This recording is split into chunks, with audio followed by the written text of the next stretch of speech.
Em uma época de mudanças sem precedentes, em que as estruturas familiares desmoronam, a educação se degenera em doutrinação e a sociedade política está perigosamente polarizada, 12 Regras para a Vida oferece um antídoto, a verdade, uma verdade muito antiga aplicada a problemas muito atuais. O autor, Peterson, fala de disciplina, coragem e da necessidade de um pensamento claro e verdadeiro, destilando as descobertas da ciência e as lições dos grandes mitos do mundo em 12 diretrizes profundas para viver da forma correta enquanto permanecemos imersos na ordem e no caos de nossas vidas. Aristóteles, de forma similar, em vez de se desesperar com essas diferenças nos códigos morais, argumentou que, embora regras, leis e costumes específicos variem de lugar para lugar, o que não varia é que em todos os lugares os seres humanos, por sua natureza, possuem uma inclinação para criar regras, leis e costumes. Colocando isso em termos modernos, parece que nós seres humanos somos, por algum tipo de dom biológico, tão intrinsecamente preocupados com a moralidade que criamos uma estrutura de leis e regras onde quer que estejamos. A ideia de que a vida humana pode ser livre de preocupações morais é fantasiosa. Todos somos criadores de regras e, dado que somos animais morais, qual deve ser o efeito de nosso relativismo moderno simplista sobre nós? Significa que nos limitamos ao fingirmos ser algo que não somos. É uma máscara mais estranha, pois ela engana principalmente aquele que a veste. Para muitos jovens, a carência de regras ou de diretrizes é maior hoje por um bom motivo. No Ocidente, pelo menos, milhares estão vivendo um momento histórico único. Eles são, acredito, a primeira geração diligentemente ensinada sobre duas ideias aparentemente contraditórias sobre moralidade. Ao mesmo tempo, em suas escolas, faculdades e universidades, por muitos de minha geração, essa contradição deixou-os, em geral, desorientados e inseguros, sem um guia e, mais tragicamente, privados de riquezas que nem sabem que existem. Em contraste a isso, nossos relativistas modernos começam por asseverar que fazer julgamentos sobre o modo de viver é impossível, pois não há um bem real e uma virtude verdadeira, uma vez que ambos são relativos. Mas o que acontece é que muitas pessoas não conseguem tolerar o vácuo, o caos inerente à vida, mas que ficou pior por esse relativismo moral. Eles não conseguem viver sem uma bússola moral, sem um ideal pelo qual guiar suas vidas. Milhões que se sentem entorpecidos por uma subestimação da sua resiliência potencial e que abraçaram a mensagem de Jordan de que cada indivíduo tem uma responsabilidade fundamental a assumir, de que, para viver uma vida plena, é preciso primeiro colocar a própria casa em ordem e, apenas então, será possível sensatamente pretender assumir responsabilidades maiores. Às vezes, essas regras são exigentes. Elas demandam que você execute um processo incremental, que ao longo do tempo vai levá-lo a um novo limite. Isso exige aventurar-se no desconhecido, desenvolver-se além das barreiras do seu eu atual requer uma escolha cuidadosa de ideais e a busca deles.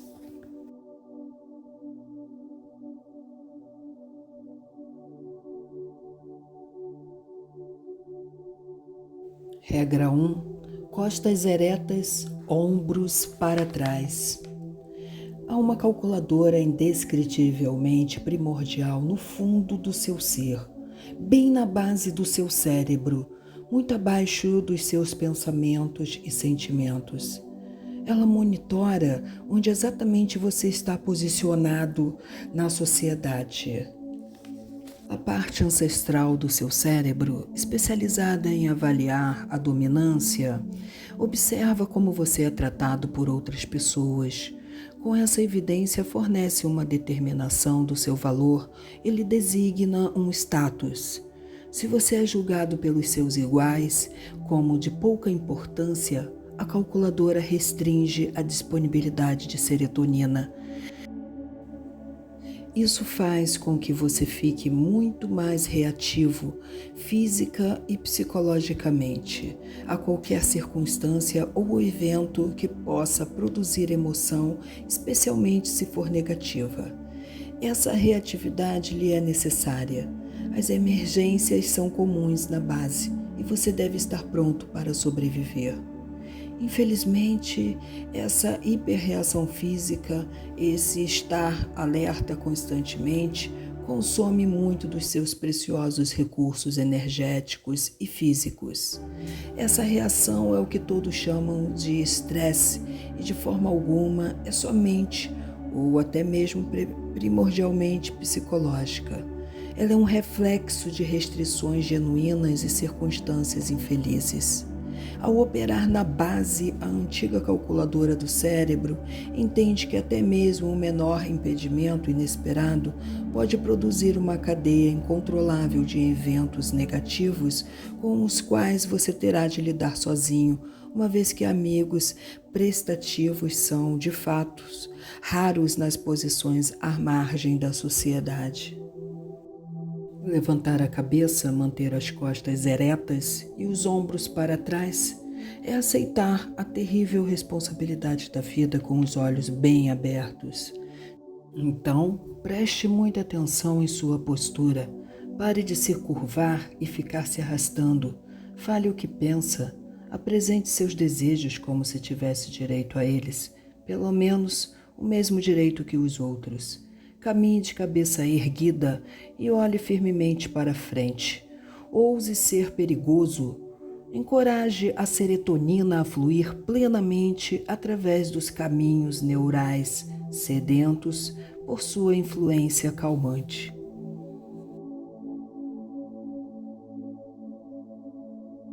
Cuide de si mesmo como cuidaria de alguém sob sua responsabilidade.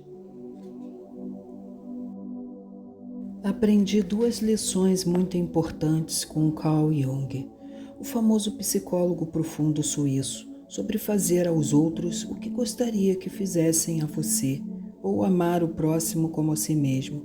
A primeira lição foi que nenhuma dessas declarações tem qualquer coisa a ver com ser bom. A segunda foi que ambas são equações e não imposições.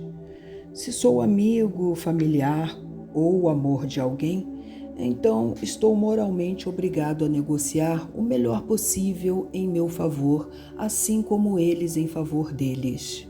Se eu não fizer isso, vou acabar como escravo e a outra pessoa como tirana.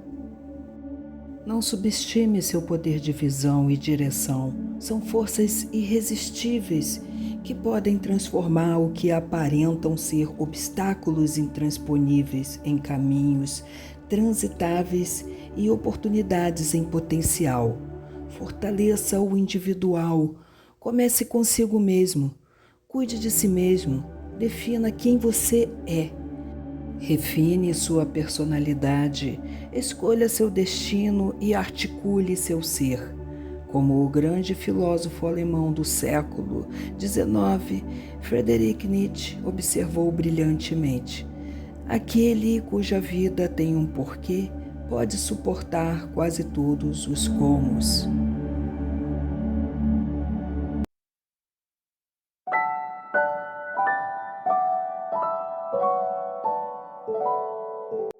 As pessoas escolhem amigos que não são bons para elas por outros motivos também. Às vezes é porque querem resgatar alguém. Isso é mais típico com as pessoas mais jovens. embora o ímpeto ainda exista entre pessoas mais velhas que são acordadas demais, permaneceram ingênuas ou que são deliberadamente cegas. Quando não é apenas ingenuidade, a tentativa de resgatar alguém é geralmente alimentada por vaidade e narcisismo. Algo assim é detalhado no clássico amargurado do incomparável autor Dostoiévski, em Notas do Subterrâneo, que começa com as famosas frases: "Sou um homem doente, sou mau, não tenho atrativos, acho que sofro do fígado." É a confissão de um hóspede miserável e arrogante do caos e do desespero. Ele analisa a si mesmo implacavelmente, mas somente sofre assim por uma centena de pecados a despeito de ter cometido o meu. Então, imaginando-se redimido, o homem do subterrâneo comete sua pior transgressão. Oferece ajuda para uma pessoa genuinamente desafortunada, lisa, uma mulher no caminho desesperado do século XIX, rumo à prostituição. Ele a convida para uma visita, prometendo colocar a vida dela de volta aos trilhos. Enquanto espera por ela, seus desvaneios se tornam cada vez mais fervorosos. Então, tenha um pouco de coragem, use o seu juízo e proteja-se da compaixão e piedade totalmente desprovidas do senso crítico.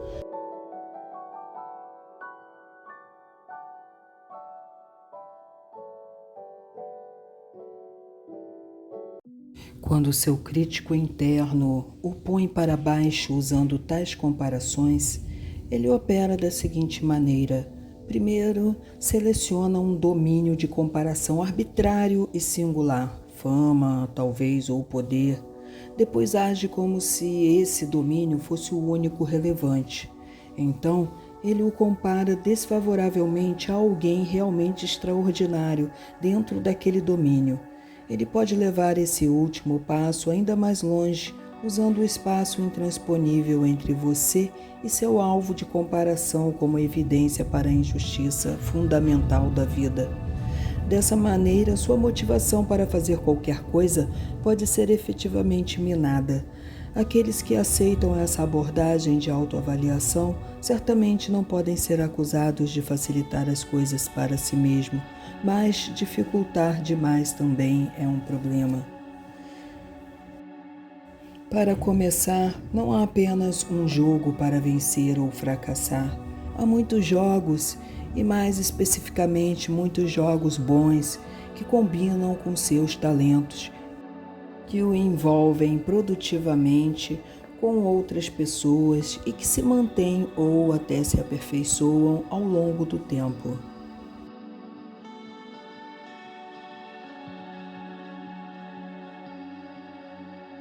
Não deixe que seus filhos façam algo que faça você deixar de gostar deles.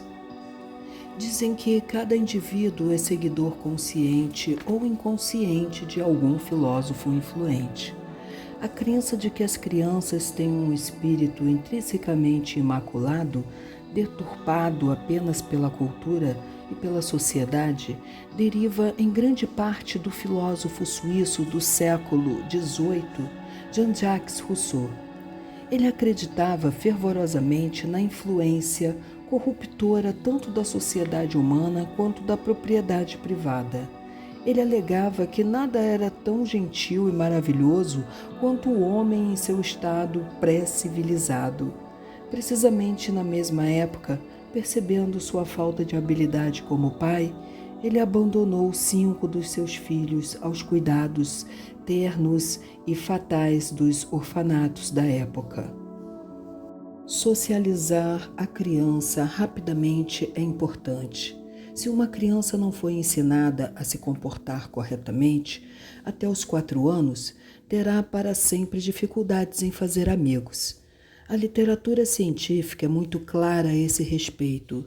Isso é importante porque os colegas são a fonte primária de socialização após os 4 anos. Crianças rejeitadas deixam de se desenvolver porque são excluídas por seus colegas. elas ficam cada vez mais para trás, enquanto as outras continuam a progredir.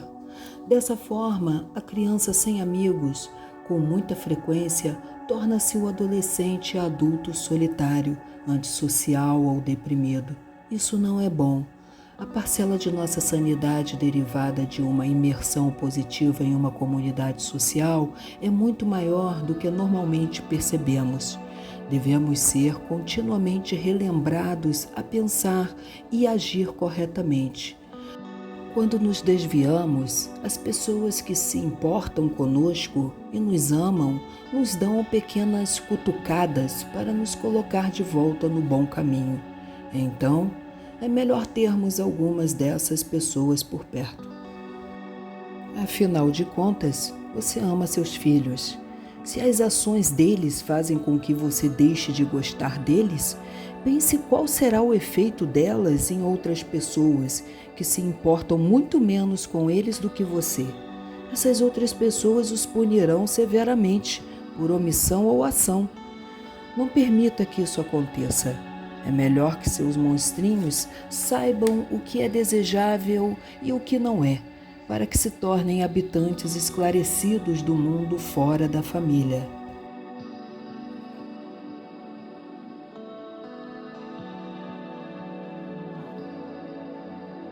Regra 6. Deixe sua casa em perfeita ordem antes de criticar o mundo. Alexandre Solzhenitsyn tinha todos os motivos para questionar a estrutura da existência quando foi aprisionado em um campo de trabalho soviético em meados do século XX. Ele havia servido como soldado nas linhas de frente russas, despreparadas para a invasão nazista. Ele foi preso, surrado e lançado na prisão pelo próprio povo. Depois foi atingido pelo câncer. Ele poderia ter se tornado ressentido e amargurado. Sua vida foi tornada miserável tanto por Stalin quanto por Hitler, dois dos piores tiranos da história. Ele viveu em condições brutais. Vastos períodos preciosos do seu tempo foram roubados dele e desperdiçados. Ele testemunhou o sofrimento e a morte degradante e sem sentido de amigos e conhecidos. Então contraiu uma doença extremamente séria. Havia ele contribuído pessoalmente para a catástrofe de sua vida? Se sim, como? Ele se lembrou do apoio inquestionável que deu ao Partido Comunista quando era mais jovem. Reconsiderou sua vida inteira. Ele tinha tempo de sobra nos campos. Como ele havia fracassado no passado? Quantas vezes havia agido contra a própria consciência, enganjando-se em ações que ele sabia serem erradas? Quantas vezes havia traído a si mesmo e mentido? A vida é assim. Construímos estruturas para viver, construímos famílias, estados e países. Abstraímos os princípios sobre os quais essas estruturas são fundadas e formulamos sistemas de crença. No início habitamos nessas estruturas e crenças, mas o sucesso nos torna complacentes. Esquecemos de prestar atenção, deixamos de valorizar o que temos. Fechamos um olho, não percebemos que as coisas mudam ou que a corrupção cria raízes e tudo desmorona. Regra 7. Busque o que é significativo, não o que é conveniente. O que é conveniente funciona apenas para o momento. É imediato, impulsivo e ilimitado. O que é significativo, por contraste, é a organização daquilo que de outra maneira seria meramente conveniente em uma sinfonia do ser. O significado é o que Beethoven produziu, tão poderosamente que as palavras não conseguem expressar, em sua Ode à Alegria, uma criação triunfante a partir do vazio, moldada em uma constância linda, em que cada instrumento toca a sua parte, com as vozes disciplinadas reunindo tudo isso, perpassando a total amplitude da emoção humana, do desespero à euforia. O significado é o que se manifesta quando os vários níveis do ser se organizam e formam uma perfeita harmonia funcional, do microcosmo atômico à célula, ao órgão, ao indivíduo, à sociedade e ao cosmos, para que a ação em cada nível facilite bela e perfeitamente a ação em todos os outros, de tal modo que o passado, o presente e o futuro sejam todos de uma vez redimidos e reconciliados. O significado é aquele momento quando tudo o que existe fica alinhado em uma dança que tem um único propósito: a glorificação de uma realidade que, não importa quão boa tenha repentinamente se tornado, pode ficar cada vez melhor e eternamente assim em direção ao futuro.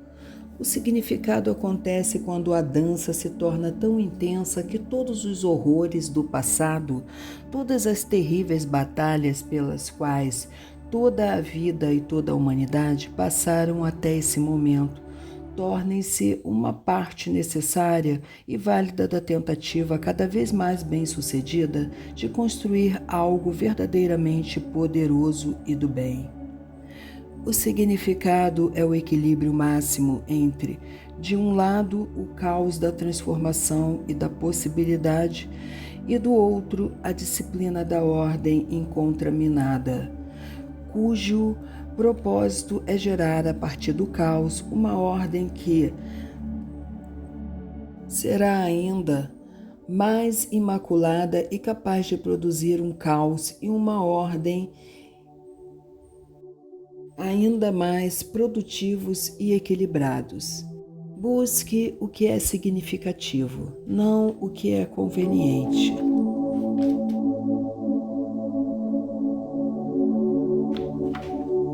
Diga a verdade ou pelo menos não minta. Podemos usar as palavras para manipular o mundo, para que eles nos dê o que queremos. Esse é o significado de politicagem, é distorcer a realidade, é a especialidade dos marqueteiros, vendedores, publicitários, utópicos imbuídos de slogans e psicopatas, todos inescrupulosos. É o discurso no qual as pessoas se enganjam quando tentam influenciar e manipular os outros. Considere aquela pessoa que insiste que tudo está certo em sua vida. Ela evita o conflito, sorri e faz tudo o que lhe pedem para fazer. Ela encontra seu nicho e se esconde ali. Não questiona a autoridade, nem apresenta suas ideias e não reclama quando é maltratada. Ela se empenha pela invisibilidade como um peixe bem no meio do cardume, mas uma secreta inquietação corrói seu coração. Ela ainda está sofrendo, porque a vida é sofrimento. Ela está solitária, insolada e frustrada. Contudo, sua obediência e auto-obliteração eliminam todo o significado de sua vida. Ela não se tornou nada além de uma escrava, uma ferramenta a ser explorada pelos outros. Ela não consegue o que quer ou precisa, porque isso significaria falar o que pensa. Então, não há nada de valioso em sua existência para contrabalançar os problemas da vida, e isso a deixa doente. Se você não se revela para os outros, não vai conseguir se revelar para si mesmo. Isso não significa apenas que você suprime quem é, embora também signifique isso. Significa que muito do que você poderia ser nunca será forçado pela necessidade a ser revelado. Essa é uma verdade tanto biológica quanto conceitual. Ao explorar corajosamente, ao enfrentar o desconhecido voluntariamente, você reúne informações e constrói seu eu renovado a partir dessas informações. Esse é o elemento conceitual. No entanto, os pesquisadores descobriram recentemente que novos genes no sistema nervoso central começam a funcionar quando um organismo é exposto ou se expõe a uma nova situação. Esses genes codificam novas proteínas. Essas proteínas são os tijolos para novas estruturas do cérebro. Isso quer dizer que muito de você ainda é nascente, no sentido mais físico possível, e não será colocado em prática pela inércia. Você precisa dizer algo, ir a algum lugar e fazer coisas para apertar seu botão de ligar. E se não fizer isso, você permanece incompleto, e a vida é difícil demais para alguém incompleto. Se trair a si mesmo, se disser coisas falsas, se agir de acordo com uma mentira, você enfraquece seu caráter.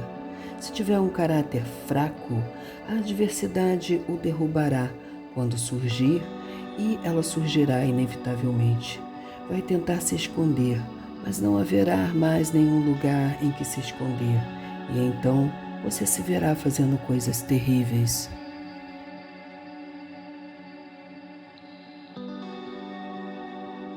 Regra 9. Presuma que a pessoa com quem está conversando possa saber algo que você não sabe. Nem sempre falar é pensar. Nem sempre escutar estimula a transformação.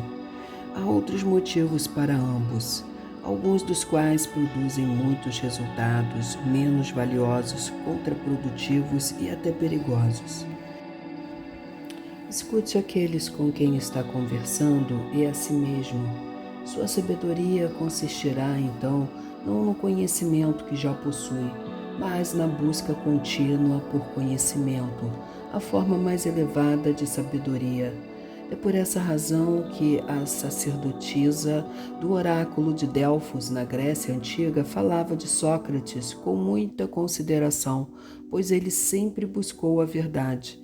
Ele o descrevia como o homem mais sábio vivo, pois ele sabia que o que sabia era nada. Presuma que a pessoa com quem está conversando possa saber algo que você não sabe.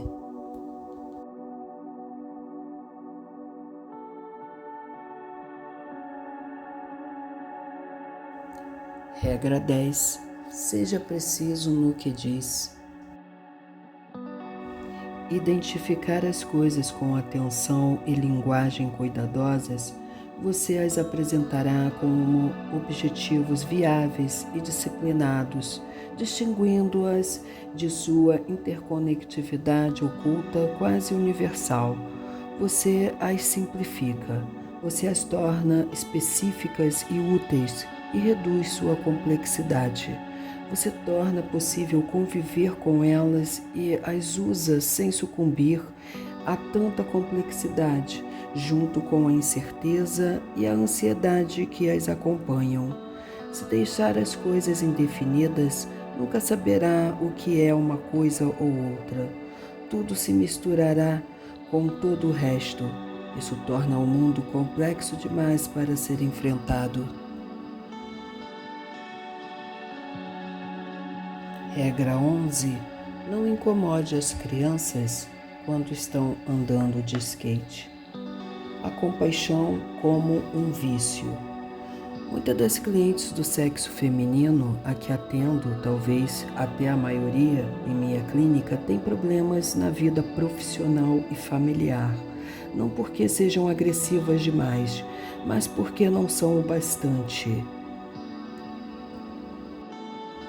Terapeutas cognitivo-comportamentais chamam o tratamento dessas pessoas, geralmente caracterizadas por traços mais femininos de afabilidade, polidez e compaixão, e neuroticismo, ansiedade e dor emocional, de treinamento de assertividade.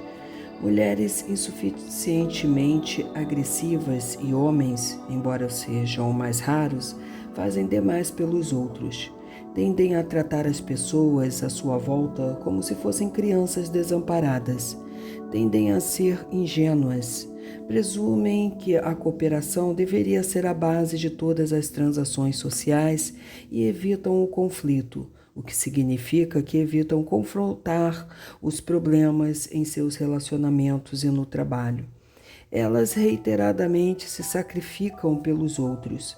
Pode parecer uma virtude, e definitivamente é uma atitude que confere algumas vantagens sociais, mas pode se tornar e frequentemente se torna contraproducente e unilateral, uma vez que pessoas muito cordadas se esforçam para atender a outras, não lutam adequadamente por si mesmas, presumindo que os outros pensem como elas e esperam, em vez de garantir que aconteçam, reciprocidade por suas ações zelosas.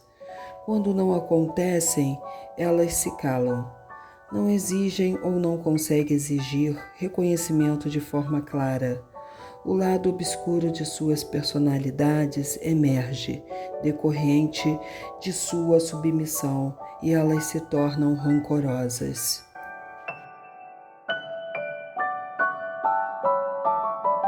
Regra 12. Acaricie um gato ao encontrar um na rua. Os cães são como as pessoas. Eles são amigos e aliados dos seres humanos, são sociais, hierárquicos e domesticáveis. Estão felizes na base da pirâmide familiar, retribuem a atenção que recebem através de lealdade, admiração e amor. Os cães são tudo de bom. No entanto, os gatos são independentes, não são sociáveis ou hierárquicos, apenas casualmente. São apenas semi-domesticáveis. Eles não aprendem truques como os cães, são amigáveis nos próprios termos. Os cães foram dormados, mas os gatos tomaram uma decisão. Parecem dispostos a interagir com as pessoas por algum motivo estranho que só eles sabem. Para mim, os gatos são uma manifestação da natureza do ser, de uma forma quase pura. Além disso, eles são uma forma do ser que olha o ser humano com aprovação.